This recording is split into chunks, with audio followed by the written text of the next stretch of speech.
தன்னை விட கொஞ்சம் குறைவாக இருக்கக்கூடிய ஒரு மனிதனுக்கு கை கொடுத்து தூக்கி விடுறதோ அல்லது உதவி செய்கிறதோ எங்கள் குடும்பத்தில் எல்லாருக்கும் உள்ள ஒரு பண்பு.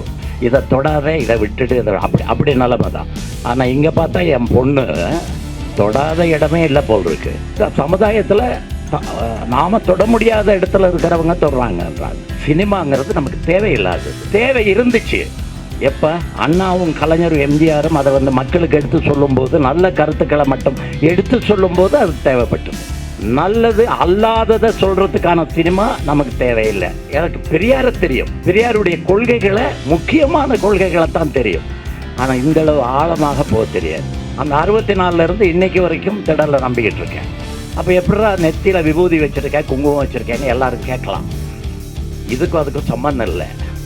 நான் இந்து இல்லை, நான் சைவ சமயத்தை நேசிக்கிறேன். நான் 16 வயசுலேருந்து 17 வயசுலேருந்து அவங்க எல்லாரும் பார்க்கும்போது இப்படித்தான் இருந்தேன். இடையில அழிச்சிட்டேன். இடையில அழிச்சது எதுக்காகன்னா, சத்தியமாக சொல்கிறேன், இந்த பெரியாருங்கிற ஒரு கிழவை இல்லைன்னா இது வந்திருக்குமா? கஷ்டமான வேலை. ஏன்னா அதுவும் தெரியாது, எதுவும் தெரியாது எனக்கு. அதனால் இது ரொம்ப கஷ்டமான வேலை. அவங்க கிட்னாப் பண்ணிடுவேன்னு சொன்னாங்க. அதை பயந்து போய் ஓடி வந்துட்டேன். அவ்வளோதான். இங்கே வரலைன்னா கிட்னாப் பண்ணிட்டு வந்துடுவேன் நான். இல்லை, டாக்டர் நேற்று சொன்னார், சகோதரர் நாளைய சொன்னார், நான் இன்று. இதான் உண்மை. அதாவது நேற்று அவங்க ராதிகா எப்படி அதை பற்றி சொன்னாங்க, அவங்க என்ன எழுதுகிறாங்க அதெல்லாத்தையும் சொன்னாங்க. அவங்க சமுதாயத்து மேலே எவ்வளோ அக்கறை வச்சுருக்காங்க அது சொன்னாங்க. அதுக்கப்புறம் டாக்டர் இன்னும் எழுதுங்கன்னு சொன்னாங்க. விடாதீங்க, எழுதுங்க, பேசுங்கன்னு சொன்னாங்க. அவங்க நல்லா பேசுவாங்கன்னு சொன்னாங்க. அது எனக்கு தெரியாது. அவங்க இங்கிலீஷ்லேயும் பேசுவாங்க, தமிழ்லேயும் பேசுவாங்கன்னு சொன்னாங்க. நல்லது.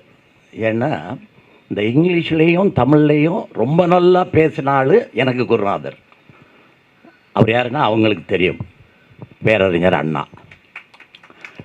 அதனால் அதே மாதிரி நானும் ஐ studied under mister bunker. He was an American and I studied in a convent. And after that it was different. When I came to Kanchipuram, என்னை கொண்டு போய் ராசிங்கன்னா காஞ்சிபுரத்தில் சேர்த்து விட்டாங்க, அண்ணா வீட்டுக்கு பக்கத்துலேயே. And I never knew that Anna was educated by mister Chinnathambi Pillai, who is the grandfather of my cousin. அது எனக்கு தெரியாது. ஆனால் படிக்கிறதுக்கு அங்கே எனக்கு திராவிட நாடும் ஹோம்லேண்டும் கிடைச்சிது. நான் ரெண்டையும் படித்தேன். இதையும் படிப்பேன், அதையும் படிப்பேன். அதனால் எனக்கு இதுவும் பேச முடியும், அதுவும் பேச முடியும். அது மட்டும் இல்லாமல் அதிகமாக கொஞ்சம் அரசியலும் பேச முடியும். அரசியல் பேசும்போது அரசியல் தலைவர்கள் சில பேர் சொல்லுவாங்க நமக்கு, இதை தொடாத, இதை விட்டுட்டு, இதை அப்படி நிலைமை தான். ஆனால் இங்கே பார்த்தா என் பொண்ணு அது தொடாத இடமே இல்லை போல் இருக்கு. எந்த டிபார்ட்மெண்ட்டில் போனாலும் அவங்களா இப்போ இவங்க சொன்னாங்க, டாக்டர் சொன்னாங்க இல்லையா, அது மாதிரி தான். அதாவது எதை சமுதாயத்தில் நாம் தொட முடியாத இடத்துல இருக்கிறவங்க தொடுறாங்கன்றாங்க. இந்த ஏஐ பற்றி சொல்லிட்டு இருந்தாங்க. எனக்கு தெரிஞ்ச ஏஐ, எம்ஜிஆர் உயிரோடு இல்லை, ஆனால் எம்ஜிஆர் நடந்து வருவார். இது இவ்வளோதான் எனக்கு தெரிஞ்ச ஏஐ. அதுக்கு மேலே எனக்கு ஒன்றும் தெரியாது. பொய் சொல்கிறதுக்கு நான் எப்போவுமே தயாராக இல்லை. ஆனால் படிக்கும்போது சில விஷயங்களை படித்தேன். என்னென்னா, மனுஷன் தன்னை விட கொஞ்சம் குறைவாக இருக்கக்கூடிய ஒரு மனிதனுக்கு கை கொடுத்து தூக்கி விடுறதோ அல்லது உதவி செய்கிறதோ எங்கள் குடும்பத்தில் எல்லாருக்கும் உள்ள ஒரு பண்பு. அந்த பண்பு தான் இன்றைக்கி இவகிட்ட நிற்குது. இந்த பண்பு அவங்களுக்கு அப்பா முறை வேண்டிய நான் சித்தப்பா எனக்கு இருந்தது. எனக்கு முன்னாடி இருந்த மாசிலாமணி பிள்ளைக்கோ அல்லது நம்ம தாத்தா சின்ன தம்பி பிள்ளைக்கோ அது இருந்துச்சு. இல்லைன்னா அண்ணாவை படிக்க வைக்கிறதுக்கு சின்ன தம்பி பிள்ளை உதவி இருக்க மாட்டார். அப்படி உதவினாதனால தான் இதெல்லாம் வளர்ந்துச்சு. எனக்கு தெரிஞ்ச வரைக்கும் ஒன்று தான் தெரியும். என்னென்னா, கற்றது கைமண் அளவு, கல்லாதது. ஸோ நீங்கள் எதை கற்றுக்கிட்டாலும் எதை என்ன பண்ணாலும் அது அவ்வளோதான். நான் நினைக்கிறேன் இந்தியாவில் ஒரு ரெக்கார்டு வச்சுருக்கேன். ஆனால் ஒருத்தருக்கும் தெரியாத இப்போ நான் கிளைம் பண்ணுறதில்ல. 300 படம் நான் ஸ்கிரிப்ட் எழுதியிருக்கேன். அண்ட் 9 மொழிகளில் பண்ணியிருக்கேன். பஞ்சாபி, குஜராத்தி, அப்படி 9 மொழிகளில் பண்ணியிருக்கேன். இது வெளியே தெரியாது. பிகாஸ் சினிமாங்கிறது நமக்கு தேவையில்லாதது. தேவை இருந்துச்சு எப்போ? அண்ணாவும் கலைஞரும் எம்ஜிஆரும் அதை மக்களுக்கு எடுத்து சொல்லும்போது, நல்ல கருத்துக்களை மட்டும் எடுத்து சொல்லும்போது அது தேவைப்பட்டது. நல்லது அல்லாததை சொல்கிறதுக்கான சினிமா நமக்கு தேவையில்லை அப்படின்னு நினைக்கிறவன் நான். அதனால் என்னுடைய படங்களில் ஏதாவது முடிஞ்ச அளவுக்கு நல்லதாக சொல்லுவேன். இப்போவும் ஒரு படம் பண்ணிக்கிட்டு இருக்கேன், நாளைக்கும் ஒரு படம் பண்ண போகிறேன். அது தொடர்ந்துக்கிட்டு தான் இருக்கும். எனக்கு அந்த சினிமாவை தவிர வேறு எதுவுமே தெரியாது. நான் சினிமாவில் இருக்கிறதுனால ஒரு 10 லட்சம் பேரோ, 5 லட்சம் பேரோ, 8 லட்சம் பேரோ, 1 லட்சம் பேரோ கூடி இருக்கிற கூட்டங்களில் தான் நான் பேசுவேன். பட் இந்த இடத்துல பேசுகிறதுக்கு எனக்கு தகுதி இல்லை. உண்மையாக சொல்லணும்னா தகுதி இல்லை.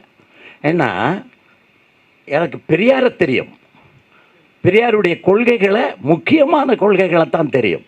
ஆனால் இந்தளவு ஆழமாக போக தெரியாது. நான் அன்னைக்கு பேசும்போது வீரமணி சார்கிட்ட சொன்னேன், என் பொண்ணை உங்ககிட்ட ஒப்படைச்சிட்றேன். நான் 64 பெரியார் திடலுக்கு போனவன். அந்த 64 இன்றைக்கி வரைக்கும் திடலில் நம்பிக்கிட்டு இருக்கேன். அப்போ எப்படா நெத்தியில் விபூதி வச்சுருக்கேன், குங்குமம் வச்சுருக்கேன்னு எல்லோரும் கேட்கலாம். இதுக்கும் அதுக்கும் சம்மந்தம் இல்லை. இதுக்கும் அதுக்கும் சம்மந்தம் இல்லை. நான் இந்து இல்லை, நான் சைவ சமயத்தை நேசிக்கிறவன்.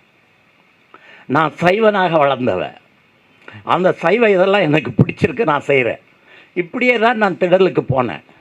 போகும்போது வீரமணியா சொன்னாங்க, அவருக்கு எங்களுடைய பகுத்தறிவு கொள்கைகள் மேலே நம்பிக்கை இல்லை, ஆனால் தமிழ் மீது அவர் வச்சிருக்கிற பாசமும் அந்த தாழ்ந்து போன மக்களுக்கு செய்ய வேண்டிய இதுவும் அவர்கிட்ட அதிகமாக இருக்குது, அதனால தான் இந்த மேடையில் அவருக்கு ஒரு முக்கியமான இடத்தை கொடுக்குறேன்னு சொன்னார். அதைத்தான் நான் செய்துக்கிட்டு இருக்கேன். இப்போ நான் போய் ஸ்டாலினை பார்த்தாலோ அல்லது அவர் மகனை பார்த்தாலோ இதை பற்றி அவங்க கேட்க மாட்டாங்க. ஏன்னா இப்போ எனக்கு வயசு 80 ஆகுது. நான் 16 வயசுலேருந்து 17 வயசுலேருந்து அவங்க எல்லோரும் பார்க்கும்போது இப்படித்தான் இருந்தேன். இடையில அழிச்சிட்டேன். இடையில அழித்தது எதுக்காகன்னா, என்னோட வளர்ச்சிக்காக நான் அடிக்க வேண்டியதாக போச்சு. இதை வச்சுக்கிட்டு போனால் அண்ணா முன்னாடி போய் நிற்க முடியலை, வெக்கமாக இருக்குது. ஆனால் திருப்பி வச்சுக்கிட்டேன். ஏன் திருப்பி வச்சுட்டேன்னா, வயசாகி போச்சு, தனியாகிட்டேன், அதனால் திருப்பி வச்சுட்டேன். ஸோ இதுக்குள்ளே இருக்கிற ப்ராப்ளம் எல்லாம் மற்றவங்களுக்கு தெரியாது. சகோதரர் சொன்ன மாதிரி நான் கூப்பிடாமலே திருமாவளவன் மீட்டிங்கெல்லாம் போய் நிற்பேன். என்ன காரணம்னா, அவர் சரியான விஷயங்களை செய்கிறாரு. இவங்க அப்பா சொன்னார் இல்லையா, இவங்க அப்பா எப்படி இருந்தார், நான் எப்படி வந்தேன். எவ்வளோ பெரிய வளர்ச்சி இது யாரால் வந்துச்சு? இது யாரால் வந்துச்சு? சத்தியமாக சொல்கிறேன், இந்த பெரியாருங்கிற ஒரு கிழவை இல்லைன்னா இது வந்திருக்குமா? இப்படி இவர் இன்றைக்கி நிமிர்ந்து நிற்க முடியுமா? இல்லை இன்றைக்கி அவர் கூட்டணி பற்றி பேசிக்கிட்டு அவர் இன்றைக்கி ஆல் இண்டியா லெவலில் இருக்கார். அன்றைக்கி நான் ஆரம்பிக்கும் போது சாதாரண லா காலேஜில் படிச்சுட்டு இருந்த ஒரு பையன் எங்கிட்ட வந்து சேர்ந்தார். யார்? திருமாவளவன். அதே மாதிரி சுப வீரபாண்டியன், அதே மாதிரி வேல்முருகன், எல்லாருமே வந்து சேர்ந்தாங்க. நாம் அன்றைக்கி இலங்கை போராட்டத்துக்காக, ஈழ போராட்டத்துக்காக அதெல்லாம் சேர்த்தோம். அதுக்கப்புறம் அப்படியே பெரியார் திடலுக்கு போயிட்டோம். ஆனாலும் அவங்க வளர்ந்தாங்க, நானும் வளர்ந்தேன். என்னுடைய வளர்ச்சி அபரிமிதமான வளர்ச்சி. ஒரே ஒரு வார்த்தை சொல்லணும், இவங்க இவ்வளவு செய்கிறாங்க இல்லையா, அவங்களுடைய அம்மா டாக்டர். ஆனால் இவருடைய அப்பா, அவர் சொன்னார், எனக்கு நான் பிறந்த தீவில் தியேட்டர் கிடையாது, அன்னைக்கும் கிடையாது, இன்னைக்கும் கிடையாது. ஆனால் அந்த தீவில் பிறந்தனா ஒரு 300 படத்தை 9 மொழிகளில் பண்ணியிருக்கேன்னா அது அச்சீவ்மெண்ட்டாக இல்லையா? ஸோ என்னுடைய கோல் அதை நோக்கித்தான் இருந்துச்சு. நான் அதை நோக்கித்தான் போய்கிட்டு இருக்கேன். இப்போ என்ன டாக்டர் சொன்ன மாதிரி, அவங்க சொன்ன மாதிரி இதெல்லாம் சொல்லி சொன்னால் எனக்கு தெரியாது. தெரியாத விஷயங்களை நான் பேச மாட்டேன், தெரியாத விஷயங்களை தலையிட மாட்டேன். இந்த புத்தகத்தை படிப்பேன், இதில் என்ன நல்லா இருக்கோ அதை பயன்படுத்திக்குவேன். எங்கே பயன்படுத்திக்குவேன்? படத்தில் பயன்படுத்திக்குவேன். இவங்க புத்தகத்தை படிக்கிறவங்க 10 பேர் தான் படிப்பாங்க, அல்லது 100 பேர் படிப்பாங்க. ஆனால் நான் ஒரு படத்தில் சொல்லிட்டேன்னா 1 கோடி பேர், 2 கோடி பேர், 3 கோடி பேர் பார்ப்பாங்க. இங்கே தான் நான் வெற்றி அடைகிறேன். இங்கே தான் எனக்கு மக்களோட கூட்டம் ஆதரவு கொடுக்குது. இங்கே தான் எல்லா நாயகர்களும் என்கிட்ட வேலை செய்யணும்னு ஆசைப்பட்றாங்க. ஆல்மோஸ்ட் இந்தியாவில் இருந்த ஆல்மோஸ்ட் ஆல் பிக் ஹீரோஸோடு நான் வேலை செய்திருக்கேன். ஹிந்தியிலே ஆகட்டும், தெலுங்குலே ஆகட்டும், கன்னடத்திலே ஆகட்டும், குஜராத்திலே ஆகட்டும், எல்லாத்திலும். ஸோ இது என்னுடைய ப்ரொஃபஷன். இதுக்கு மேலே என்னை ஏதாவது பேச சொல்லினீங்கன்னா உளருவேன். ஆனாலும் அது வேண்டாம். ஸோ இவங்க என்ன கிட்னாப் பண்ணுவாங்கன்றதுக்கு பயந்து நான் வந்தேன். என்னுடைய வருகை வந்து அவங்களுக்கு பயன்படுமானால் அல்லது அவங்க என்னை பயன்படுத்த விரும்பினா எந்த விதத்தில் சொன்னால் நான் நிச்சயமாக அவங்களுக்கு செய்வேன். பிகாஸ் அவங்க எனக்கு அவங்களுக்கு சித்தப்பா. ஆக்சுவலாக உண்மையாக சொன்னால் டாக்டர் இருக்காங்களே, அவங்களுடைய கிராண்ட் ஃபாதரும் என்னுடைய கிராண்ட் மதரும் ஓன் சிஸ்டர் அண்ட் பிரதர். எங்கள் பாட்டி தங்கம்மா, அவங்க தாத்தா வஜரவேல். ஓகே, இதுதான் எங்களுடைய உறவு. ஸோ இவன் எனக்கு மகள் முறையானவ. இவங்களுடைய வளர்ச்சியில் எனக்கு அக்கறை இருக்குது. இவங்க என்ன உதவி எங்கிட்ட எதிர்பார்க்குறாங்களோ அதை எல்லாத்தையும் கேட்க வேண்டியதில்லை. நீ கிட்னாப் பண்ணுறல்ல, உங்கள் அம்மா அந்த காலத்தில் கிட்னாப் பண்ணியிருந்தால் பிரச்சனையே வேறு மாதிரி போயிருக்கும். இப்போ நீ கிட்னாப் பண்ணுறதுனால பிரச்சனை இப்படி இருக்குது. அதனால் நீங்கள் கிட்னாப் பண்ண வேண்டாம், சொல்லுங்கள், நாங்கள் செய்கிறோம். Okay, thank you. எல்லாரையும் பார்த்ததில் ரொம்ப சந்தோஷம்.